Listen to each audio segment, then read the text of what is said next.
সুমনের কি হাল করেছিস বল। আপনার কথা মতো কাজ করেছি বস। হুইল চেয়ারটা পাঠিয়ে দিন হাসপাতালে।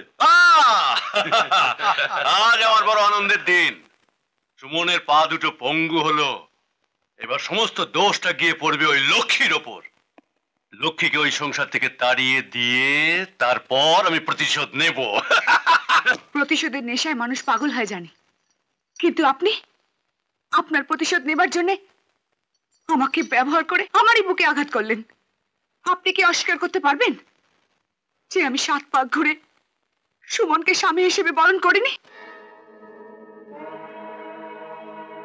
আপনি কি অস্বীকার করতে পারবেন যে সুমনের দেওয়া শাখা সিঁদুর আমার হাতে নেই? আপনি আপনি কি অস্বীকার করতে পারবেন যে সুমনই আমার জীবনের একমাত্র ঠিকানা নয়? আরে তুমি তো দেখছি সুমন আর তোমার বিয়েটাকে সিরিয়াসলি মেনে নিয়েছো। হ্যাঁ, আরে আমি তো তোমাদের বিয়েটাকে নিয়ে একটা পুতুল খেলা খেলেছিলাম। পুতুল খেলা? আমার এই শীতের সিঁদুর কি আপনার পুতুল খেলার পথে ধুলো? আপনি সুমনকে পঙ্গু করে দিতে চেয়েছেন, কিন্তু ভাবেননি সুমনের পা ভাঙতে গিয়ে আমার বুকের পাঁজরের প্রত্যেকটা হাড় আপনি ভেঙে দিয়েছেন। ভাষণ বন্ধ করো। তোমার ভাষণ শোনার মতো সময় আমার হাতে নেই। শুনতেই হবে, কারণ এটা ভাষণ নয়। আর আমার ভাষণ শোনার মতো সময় যদি আপনার না থাকে, তাহলে আপনার কোনো কথা আমার শোনার মতো সময় থাকবে না। তাই তাহলে প্রমাণ হয়ে যাক। এই কে আছিস? চৈতির বোনকে নিয়ে এসে ওর দিদির সামনে ওর পিঠের চামড়াটা তুলে নে।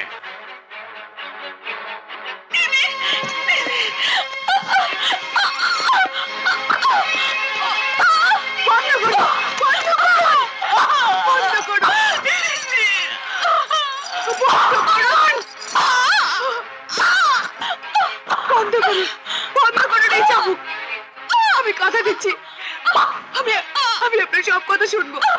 Stop it.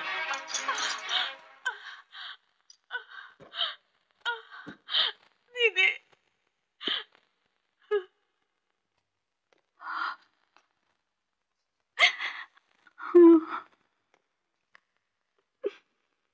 কাঁদে রে লক্ষ্মী, কেঁদো না। ধৈর্য ধরো, দেখবে দেখবে সব ঠিক হয়ে যাবে।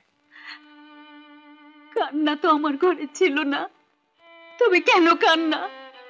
কেন আমাকে কাঁদতে হচ্ছে? কেন তোমাকে গোপনে কাঁদতে হচ্ছে? বলতে পারো কেন এমন হলো?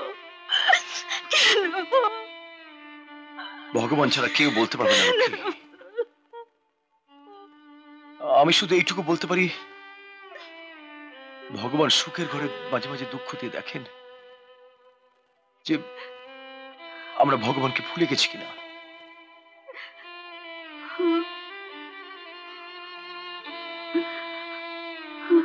তুমি তো কোনো পাপ করনি, কোনো অন্যায় করনি।